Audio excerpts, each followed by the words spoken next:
Okay, that's a Renault Espace from 2010, and let's see how to turn on or off the automatic lights. Currently the engine is off, and let's turn on only the ignition. So press the start button twice without any pedals, so once and twice. Okay, after this the dashboard turns on, and to turn on or off the automatic lights, use the left side, the left stick, and simply cycle it between 0 and position lights 2 times. Okay, and now automatic lights are on. It's in French. Okay, and up down up down.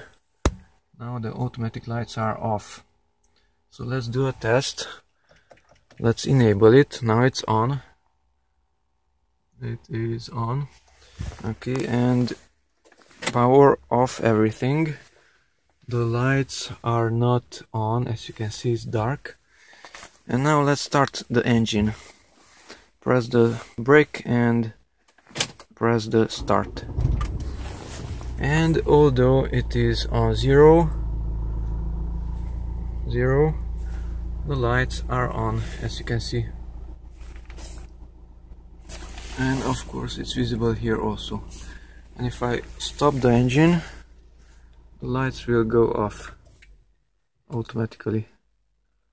That's it, automatic lights on or off by cycling 2 times between 0 and position.